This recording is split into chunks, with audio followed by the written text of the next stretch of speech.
Here's a segment from a recent Gun Talk radio episode. You can listen to all the Gun Talk radio podcasts however you tune in, or check out guntalk.com for more.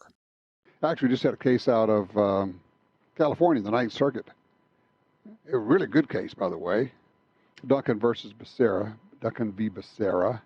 And in that, they actually quoted, I think they said 640 times a week people use guns to protect themselves in the U.S. I think the number's probably larger than that, but that's a lot of people who have saved themselves and other people with their personally owned guns. They're PPE, personal protection equipment. There you go, all right? One of the things we talk about all the time is, and you hear me talk about it, probably to the point of getting tired of it, but it's important, is the need to support your state gun rights groups. Because there's a lot of things that happen that national groups are not going to get involved in. They're just not.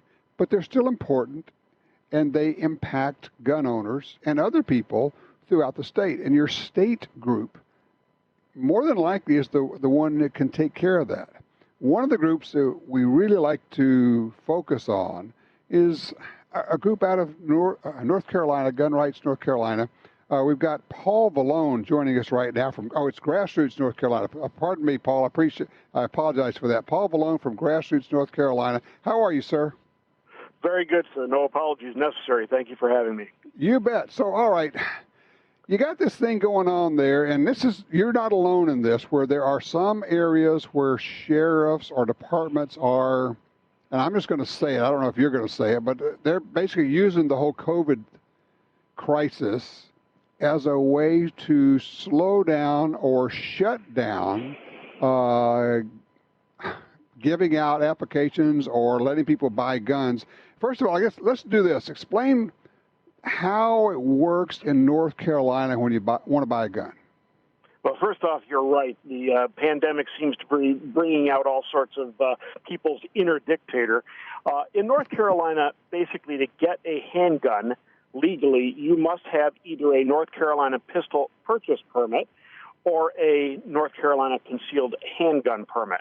The purchase permit law is actually a leftover Jim Crow law from 1919, which allows a sheriff to deny permits for, among other reasons, deciding that you are not of, quote, good moral character, whatever that means. Mm-hmm. Now, the interesting thing is that it requires, if you meet the criteria for the pistol purchase permit, it requires the sheriff to issue that permit in 14 days.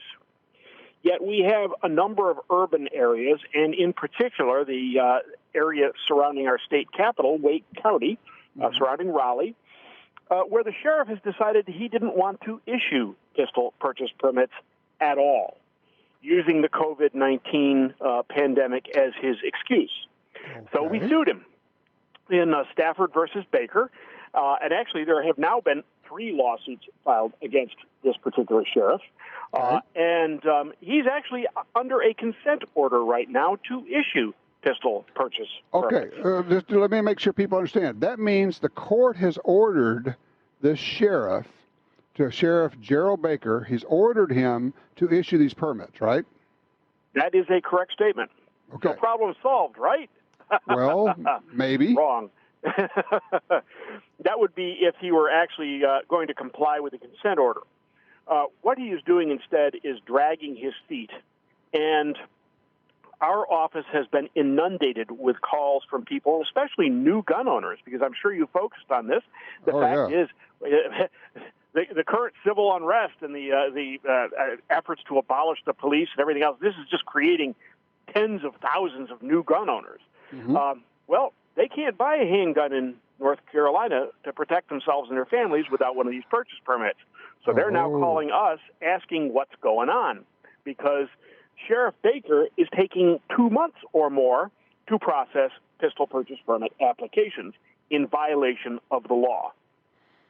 So that's why we filed a third lawsuit against him, because basically he's thumbing his nose at the consent order. He's ignoring GS 14-404F that requires him to issue permits in 14 days.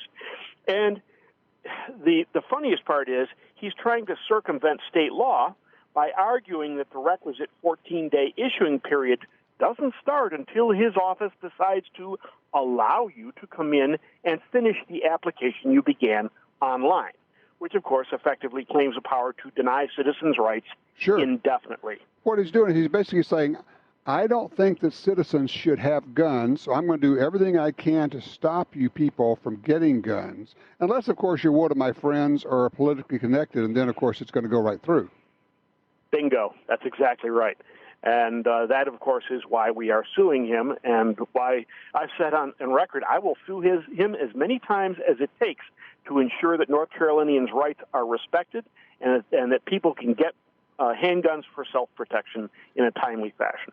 Okay, so you've already sued him, you already won. The court's told him you have to do this. He's decided to find a workaround. So what do you do now? How do you get a court to say, well, no, this time we really mean it? The interesting thing is the first suit, which was actually filed in conjunction with other organizations, was slightly different because that was for his complete refusal to issue permits. He is claiming now that, of course, he is issuing permits. And, of course, his excuse is that we've had a crush of pistol purchase permit applications, and he's filing, 10 times as many as the July of the previous year, et cetera, which, of course, is probably true. I don't doubt that. My official response to that is, suck it up, Buttercup. That's the job. Bingo. Yep, exactly right. And nowhere in the law does it say he has to issue the permits within 14 days, except if he's busy. Sorry. And what's more, I have reports that not only are his email, he's unresponsive to emails from applicants, he's unresponsive to telephone calls, and quite frankly, he's doing his best to just thumb his nose at the entire process. So we'll sue him again. We're suing him again, and we'll sue him as many times as it takes. And of course, what we're interested in. Go ahead. It occurs to me there might actually, you may already have looked into this, there might actually be a cause of action of suing under the deprivation of rights under color of law category of federal law at this point. Yes, and interestingly enough, he's also making Wake County culpable in addition to the sheriff's office himself, because there's a Supreme Court decision, Monell versus Department of Social Services, wherein essentially he's making his own laws, and he's creating culpability for the county and their insurance policy as well. So we've cited them in the suit as well. And Paul, you heard me in the lead up to this talk about the value of state organizations. This is not something that the big national gun organizations are going to get involved with. It's, one sheriff in one county in North Carolina, and that's where a North Carolina gun rights group comes in. Well, thank you very much for mentioning that, because it's very true. Obviously, we need all the support we can get to go after people like this. For example, also during the COVID-19 pandemic, we had about, I believe it was 9 cities and counties that decided to close gun shops as non-essential. Right. And we were able to get them to convince them to keep gun shops open because, quite frankly, we noted that they were violating the state of emergency law in North Carolina. Which was actually pursuant to earlier litigation. I was just going to say, you got that right. You got that law changed. I want people to know where to go for this. Grassroots North Carolina is really easy. It's grnc.org, like Grassroots North Carolina. Yep. grnc.org. And like everybody else, you're working with very limited funds. So anybody who can help out. And you know what? Yes, if you're in North Carolina, absolutely you should be doing this. But if you're outside North Carolina and you think this is good, I would help with this. It's okay. You can actually send money. It's all right. Yeah, absolutely. Kind of like sending money to good out-of-state candidates. I do that all the time. But you are absolutely right. And by the way, I should also note we are an all-volunteer organization, so we use money more efficiently than anybody else. So we very much appreciate it if they would go to grnc.org.